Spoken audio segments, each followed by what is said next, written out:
Good morning, ladies and gentlemen. On behalf of Combo Telecom System Holdings Limited, I would like to welcome you all for joining today's 2024 annual results investor presentation video conference.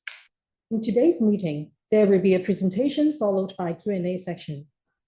During the Q&A section, you may raise your question to the management by clicking on the raise hand button and wait for further guidance from our moderator. 大家早上好，欢迎各位参加金信通信系统控股有限公司2024年年度业绩投资者视商会议。今天的会议分 PPT 演示和问答环节两个部分。在问答环节部分，如果您有兴趣提问，请点击一下举手键，等候我们的系统人员安排提问。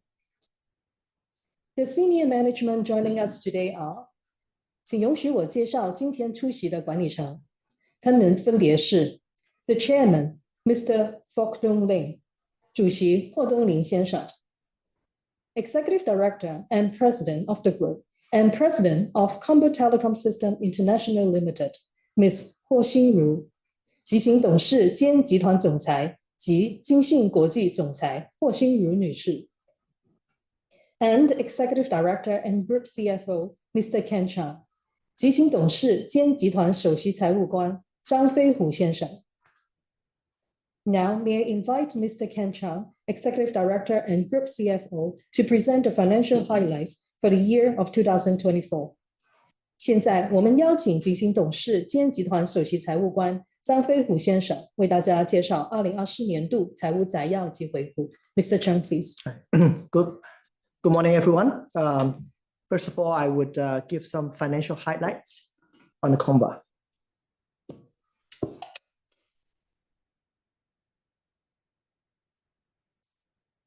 Revenue is 4.5 billion in 2024, down by 24.3% compared with a year ago. The decline is mainly due to the slowdown in CapEx globally. Gross profit is 1.17 billion, down by around 30% year on year. Gross profit margin is 25.9%. Down by 1.9 percentage point. This is due to two factors. One is we actively manage to optimize our asset side, particularly on the inventory side. And second is due to the product mix and due to the decline in overall revenue. Operating expenses is 1.8 billion, compared with a year ago, it's kind of flat. However, I would like to point out 2 points. First of all, as we also pointed out in our previous announcement, is that we have decided to terminate the A-share IPO, and that actually have incurred the one-off costs in 2024. And that cost is roughly about 160 million. And that actually has got into the 2024 operating expenses. And also, secondly, we have actively managed our sales force and staff size, and we have done the appropriate restructuring on the whole group. So that actually also have involved some of the non-recurring costs. Roughly, it's about 18 million Hong Kong dollar. So with that actually removed, we actually will be seeing our operating expenses on a recurring basis in 2025 to have a much better result. Profit before tax is a loss of 538 million. Income tax is 14.8 million, down by 62%. And loss to shareholder is 564 million, which compared to the announcement we made on the earnings warning, the earning is not exceeding 600 million, which is in line. Another thing I want to point out is that this time we delayed the announcement of today's earning by roughly about a week.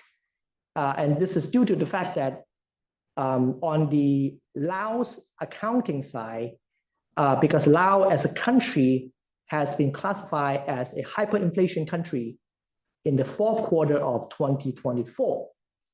And due to the accounting principle of accounting principle 29, we actually have to account the hyperinflation on the asset side.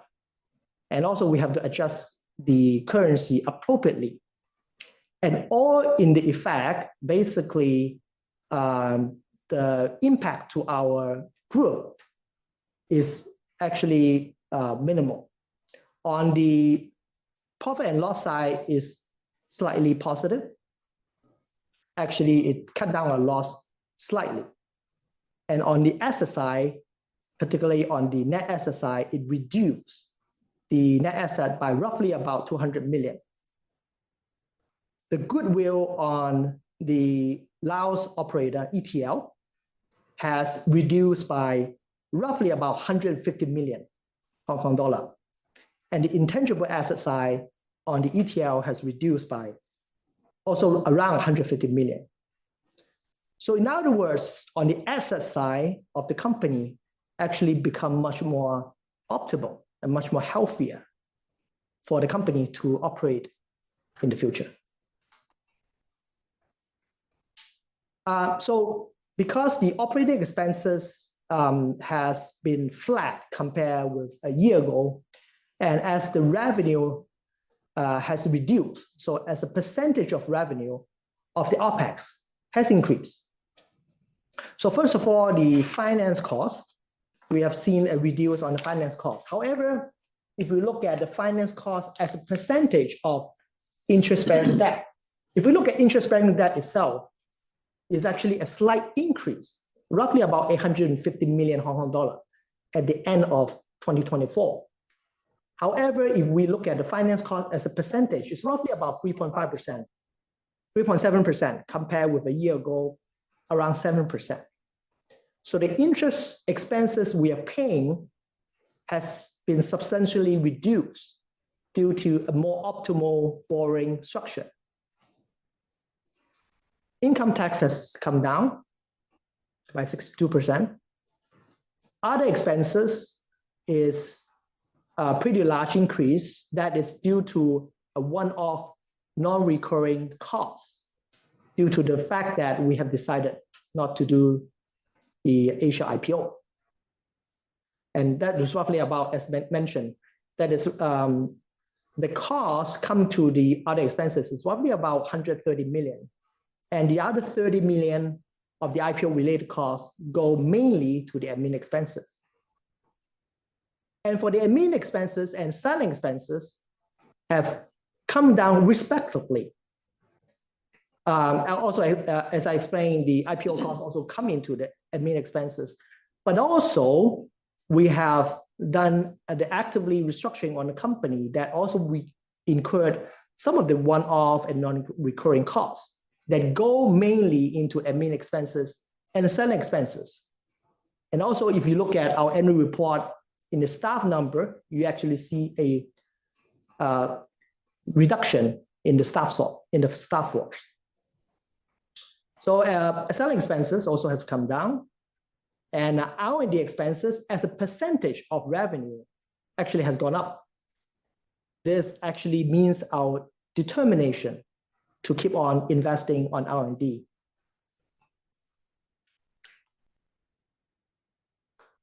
The net cash, this is the cash reducing the debt. Roughly is about 744 million. If you look at our cash and cash equivalent, is 1.4 billion compared with a year ago, is actually an increase from 1.1 billion. Total asset side is 7.4 billion, down by 17.7%. And two notes I want to make is, if you look at our inventory, a year ago is 1.3 billion. It actually has come down to 934 million in 2024. A substantial reduce by 29%. Our account receivable a year ago is 3.5 billion. And now it has come down to 2.5 billion, come down by 27%. So on the asset side, it actually has come down by more than the sell side. So this actually means that also 2024 is an adjustment on the asset side so that the company in a more optimal asset structure to operate in the future.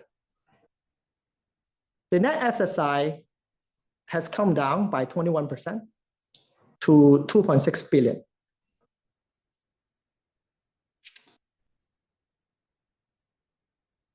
If we look at the turnover day, although the denominator has come down, however, if you look at our turnover day, it hasn't come down, it hasn't gone up by that much. Inventory turnover day is 123 days. AR turnover day is roughly similar to 2023, 244 days. AP turnover day have lengthened 345 days. And that gives us a cash conversion cycle at 22 days, which I believe is quite healthy in our industry. Operating cash flow, although we have record more than 500 million losses, our operating cash flow in recent years has been healthy. And in 2024 is 339 million. Gross gearing ratio is 11.3%. This is mainly due to the asset side reduction. If you look at our interest-bearing debt, has slightly gone up, but not that much. It's roughly about 850 million Hong Kong dollar. Debt to asset ratio is 63.5%.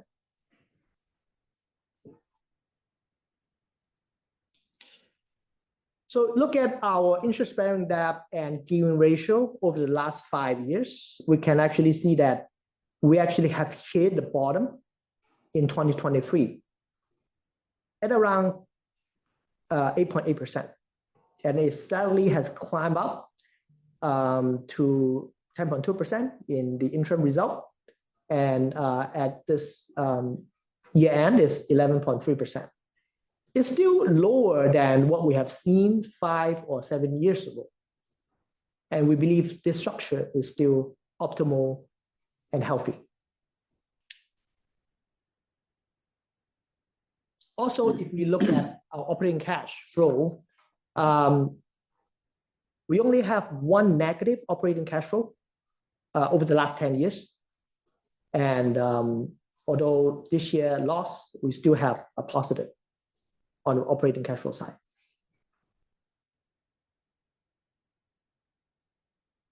So let's look at our revenue breakdown, first of all, by customer.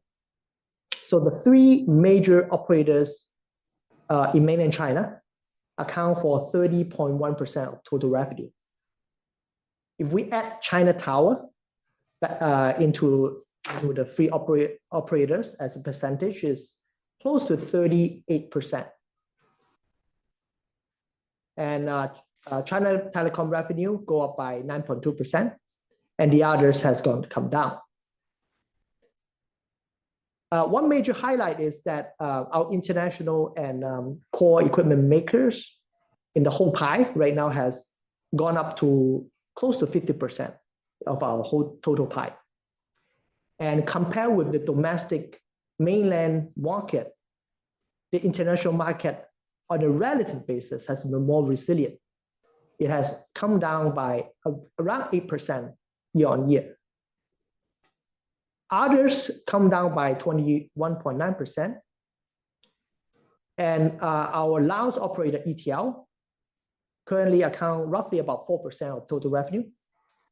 And even though Laos KIP has depreciated against Hong Kong dollar, in Hong Kong dollar term, the revenue has gone up by 13%. And in local currency term, the revenue has gone up by 32%. And if we look at the loss from ETL, and in the recent year, it has substantially reduced. Let's look at the breakdown by business. So we see that because due to the slowdown in the CapEx globally, the business on all segments, except the wireless transmission, has come down. If we look at the network system, we see a bipolar performance where domestic PRC market has come down by 37.4%. But international market is pretty much flat And international market in the network system represent 44% of the network system. Antenna and subsystem come down by 25%. If we look at domestic PLC market and international market, it has both come down by double digit, more than 20%. And also one highlight is that our wireless transmission business in the recent years actually has gone up by roughly about 20%. And again, in 2024, the business revenue has gone up by 21.1%. I will pass the industry development and strategy to our president. Thank you, Mr. Chang. May I now invite Mr. Huo Xingru, Executive Director and President of the Group and President of Comba Telecom System International Limited, to present the industry development and company outlook. 我们有请执行董事兼集团总裁及金信国际总裁霍心如女士为大家介绍行业前景及公司展望。有请霍总。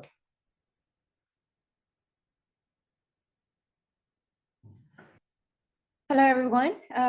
Good morning. And it's very pleasure meeting you guys here. And following up, I'm going to first discuss about the development trends for the company, and also we'll go and overlook the global wireless network development and the 5G constructions in China.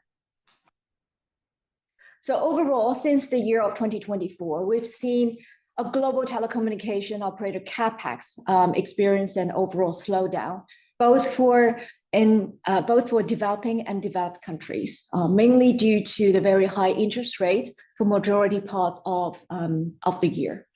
And 5G developed countries shift from investment focus to network optimization, green energy, AI data center, and computer infrastructures. We've seen there are a lot of investments actually going into AI data center and computer infrastructures, especially for the operator in domestic Chinese markets. So the GSMA actually predicts that the global operator CapEx expect to reach 1.5 trillion in the year of 2023. So we'll continue to see growth, but however, the growth rate is not as fast as the beginning of the era of 5G. It was started to plateau, and we will see more specific areas for network optimizations. So the OpEx to reach approximately 4 times of CapEx. This means that the operators will see more stress or more pressures coming out on controlling their OpEx overall, which will drive to the further improvement of the network and service automation, energy efficiency specifically, and carbon reduction to optimize the overall OpEx and reduce the overall running cost of the network. And that's why that the group specifically introduced several different products to take care of the operators' OpEx while also lowering their network CapEx as well. So by addressing specific customer application needs to monetize the 5G network deployments, 5G enhancements and in-depth and extensive coverage, private network, industry applications, and end-to-end integration of cloud network computing. So we'll have a strategy imperative for overall revenue diversifications. So by revenue diversifications, you can see that from what we present before, that we heavily focus on the operators markets. This will continue to be our core market. I'll call it our bread and butter. But moving towards the future, we're definitely diversified towards more enterprise and even consumer markets. So the global wireless network. So the GSMA predicts the number of global independent mobile users connections will reach 2.3 billion by 2025. And 5.6 billion by 2030, with 5G adopting rising to the 56%. And 5G indoor coverage continues to advance with large-scale public infrastructure projects like airports, large venues, stadiums, subways, etc., becoming the primary application for scenarios for 5G digital in-building solutions. So the global 5G private network market also projected to reach 278 million in 2024, with a compounding annual growth rate of 23% from 2024 to 29, reaching nearly 800 million by 2029. We can see that while we say that the 5G macro deployment is plateau, we see a huge opportunities coming up for the private network. In the year of 2024, which marks the commercial launch of 5G-A, which driving the 5G network evolution and synergize with the explosive AI growth to accelerate the overall industrial application scaling. Meanwhile, the 6G technological breakthrough and standardization are set to begin by 2025. However, we do see a very long tail effect for the existing 5G and even 4G, and I think for 6G, because the standard is not formalized and finalized yet, we expect the launch of 6G will continue to drag on a little bit while we continue to monetize and also optimize for the 5G network.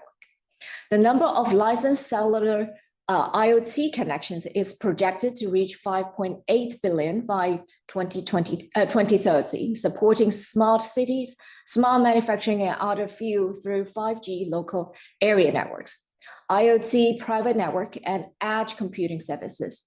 So all these projections done by GSMA, also the analyst group, haven't taken into account of the big factors like the robotic growth and also some growth in the drone area, which will continue to drive the fundamental applications of the 5G network.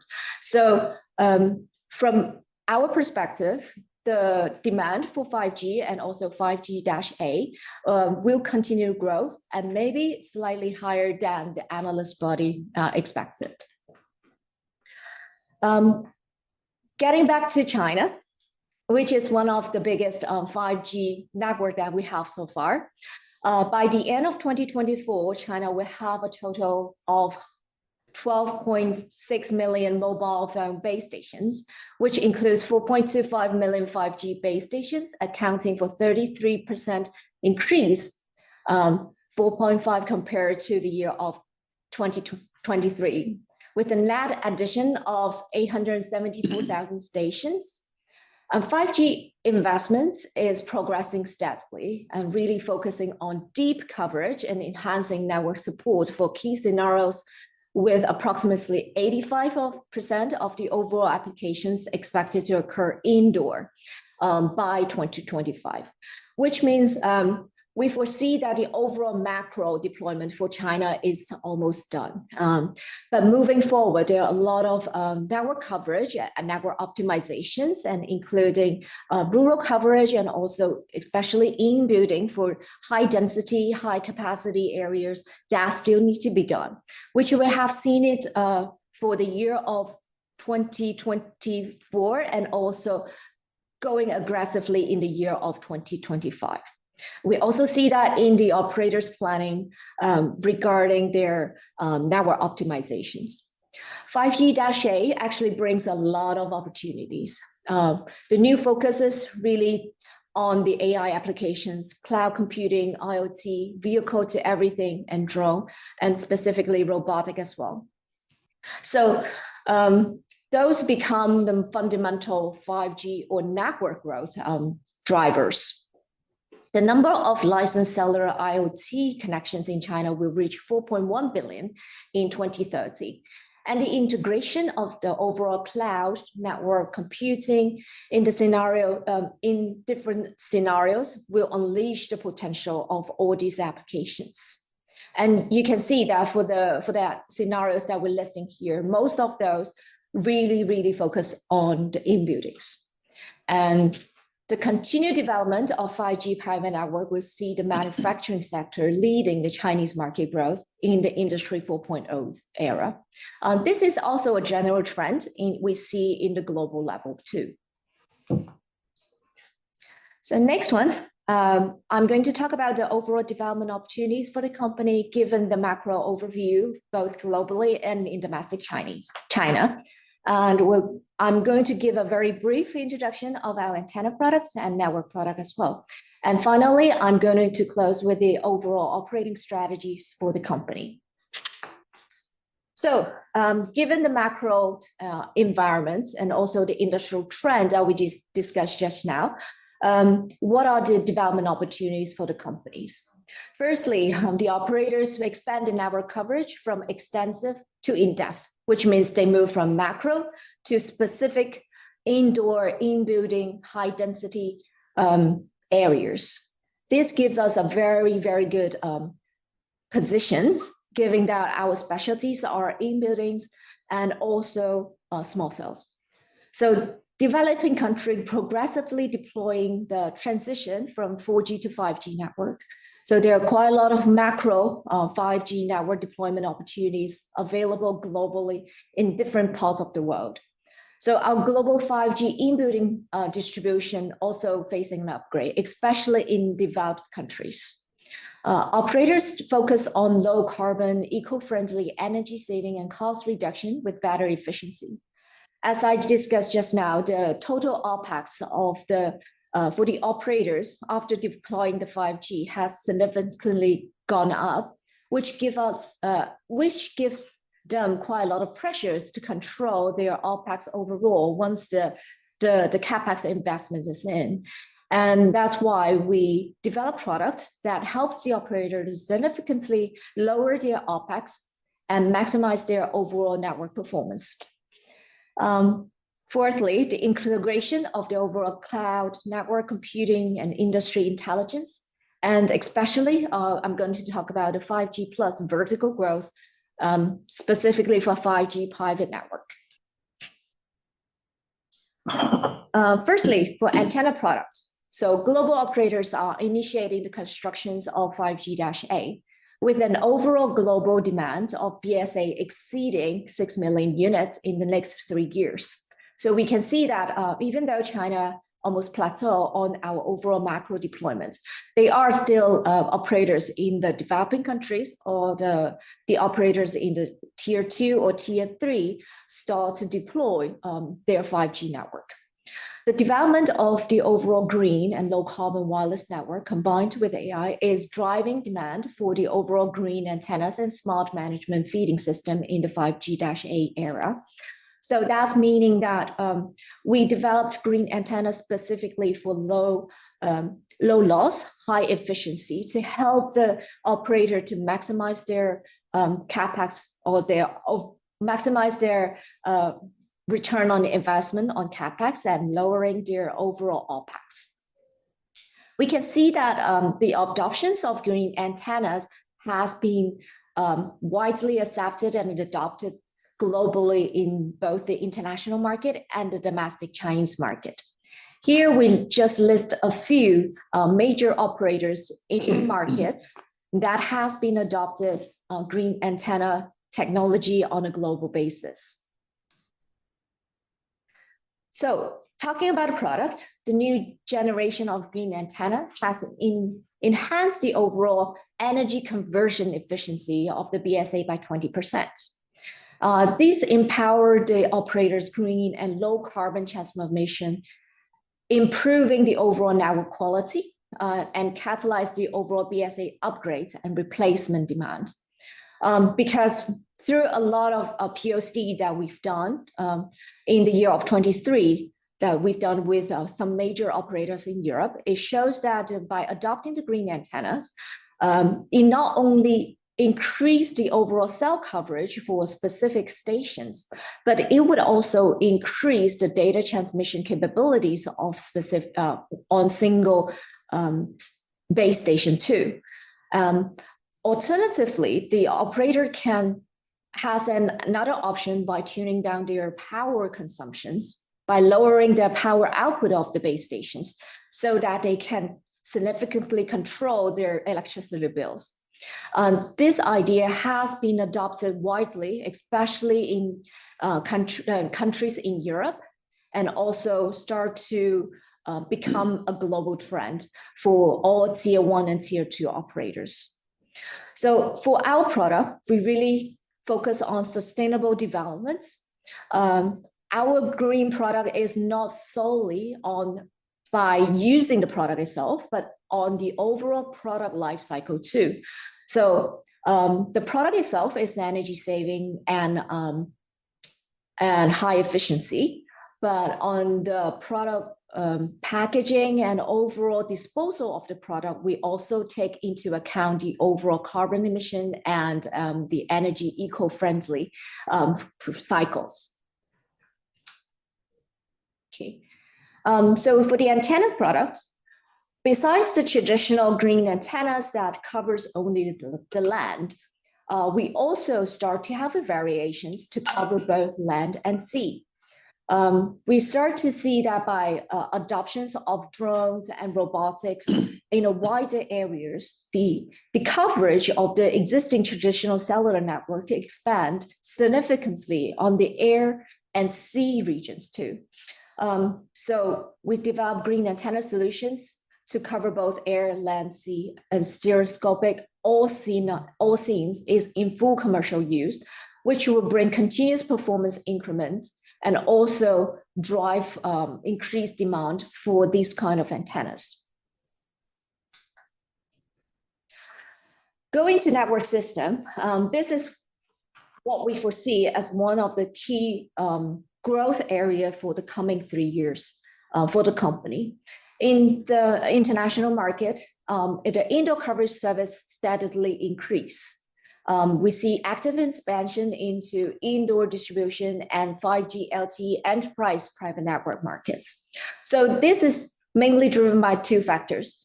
The first one is after the macro deployment of the 5G network, we see more demand going into indoor and also going into equipment sharing, neutral host, and also high capacity and low latency requirements in building scenarios. This definitely drives a lot of in-building coverage solutions. So the neutral host model is gaining traction, especially in Asia Pac and Americas market, with co-construction and sharing of in-building equipment for the operators, because they figured out that's the best ROI investments that they could have, and also optimizing their overall network coverage. Our DAS demand remains stable in co-construction and sharing-oriented major venues and infrastructure facilities, like major airports and underground tunnel, and also big stadiums. Second, private network for 5G has been one of the key drivers for small cell expansions. We've seen that several new frequency released specifically for private network in different countries. By this new release of frequencies, that definitely will drive the private network deployments by enterprise customers specifically, will drive the fundamental demand for the overall small cell expansions. So this is the market I was talking about that goes beyond the operator markets. And 5G LTE private network solutions are being scaled, and experimental network has been established on a global market level. So we see that there are a few very successful private network POC that has been adopted and even commercially deployed in some of the developed countries. So through the year of 2025 to 29, the indoor distribution product market is forecast to sustainable, steady investment growth. And we will see some significant growth, especially for small cells. I would say start to speed up starting from the year of 25 and gaining more tractions in the next 3 years. And going into international market specifically, we see that this kind of demand is more significant and more prominent in the international markets. The global rollout of the 5G license across major economy is continue to drive the market momentum for indoor coverage upgrade. So with demand expected to grow steadily over the next 2 years. Of course, we see that start to diverge when we talk about different countries too. Depends on when and how the 5G network was deployed on different countries. We see that they start to have different strategies on deploying the 5G network. Overall, the 5G digital active indoor systems has gained industry consensus, particularly in highlight application scenarios like large-scale public infrastructure projects. And for macro RAN investments are definitely slowing down on a global level, even though we see like here and there are still new frequency being released for the 5G, but on an overall level, we see overall RAN investment slowing down. And while developing nations are in the early stage of 5G investment cycle, for example, this year we see Vietnam being one of the countries releasing new frequencies for 5G and sustaining growth opportunities for 5G private networks, which rising demands fueled by standardized framework, mature of the ecosystem, and diversification of the application. So we see a more significant growth for the 5G private network in the next 3 years. For the Open RAN, we start to see in a practical sense, right? A lot of operators start to use Open RAN more for the rural coverage. For open infrastructure, virtualization are now the industry norm. For the application side, we see it for more on the high power rural coverage area doesn't require a lot of capacity, but at the same time, they need to complete their coverage commitments to the governments. And with ecosystem expanding into different verticals, especially private networks. So we start to see the Open RAN ecosystem start to evolve from solely focus on macro deployments into private network to a more specific like small cells and enterprise self-deployed private network.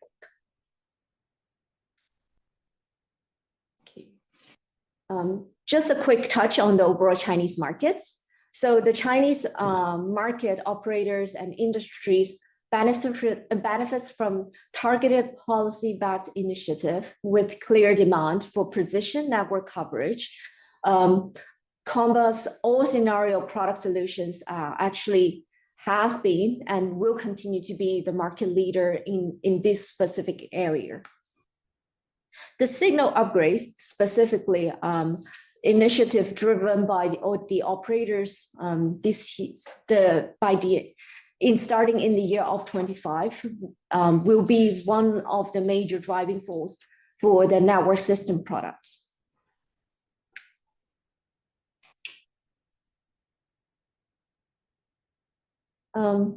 We're really focusing on the precise construction needs for the in-depth and extensive coverage to eliminate weak and blind spots for the operators. Because as the network continue to mature in the domestic Chinese markets, they start to look into spots and specifically scenario-based network coverage solutions to cover up all those coverage and capacity holes that they are facing indoors. And because by using a high power to penetrate in-building is no longer an option. So having an in-building solutions that will precisely addressing their capacity and coverage needs. So we're building a highly effective, value-added and evolving superior network for customers, which helps clients to signal upgrade. This will continue to drive the demand for us in the year of 2025 and beyond. Besides that, just now I talked quite a lot about the 5G private network, and we have a complete and quite extensive product portfolio that has been developed and deployed in different vertical industries. that including factory, energy plants, electric power plants, coal mining, offshore wind power, and campuses. So by having all those product portfolios, we'll be able to address, no matter it's, we actually provide an end-to-end solutions with a 5G core, network management, multi-band support, scalable power from height to low, from indoor to outdoor, customizable base station. It's definitely need an extensive collaboration with different industry experts and also verticals to build specific modules in order to fit their needs. Besides that, we also have 5G-A passive IoT solutions, which we've been developed with our partners. And this is mainly driven by our capability of being one of the experts in the wireless industry. We develop these passive IoT solutions to help our customers and our partners to better manage their warehouse and also their fixed assets. This is really a focus on Internet of Everything with an ultra low cost solutions and initiating, targeting warehouse logistics and different retail chains with the expanding of broader scenarios. So this is one small steps that we're going into and exploring for addressing the needs of enterprise customers.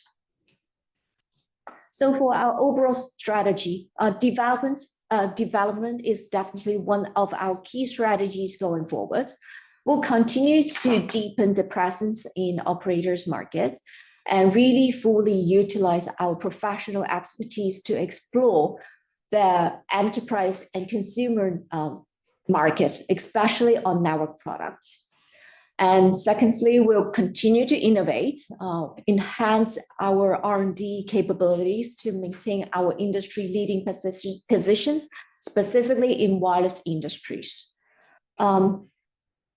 Fundamentally, we'll also do some changes, really focus on our resources, on projects where will really help us to build up the growth for the next 3 to 5 years. And also really focus on our sales and marketing resources in the markets that will see significant growth, both in private network and also in macro. We will continue to operate very lean.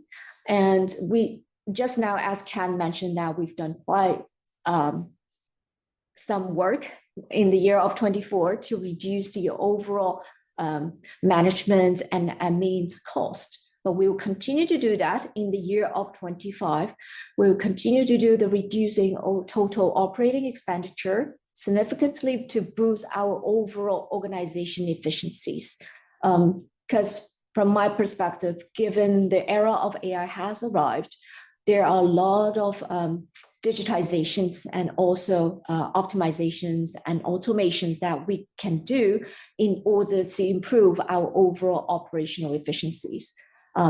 So this will continue to be one of our key actions in the year of 2025.